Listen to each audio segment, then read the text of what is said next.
Sa kusina ni B9, palagi pong meron lemon, lime, kamatis, at saka pipino.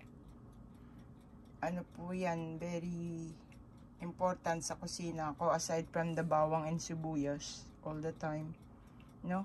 Mahilig kasi akong magluto, so ang lemon naman pang marination ko yan dahil as you all know, ang Philippine cuisine ay laging merong kalamansi, majority ng mga binababad, no?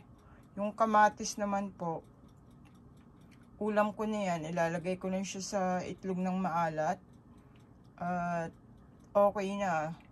Okay na po ako dyan ng pang-ulam. Simpleng pagkain lang, masaya na si B9.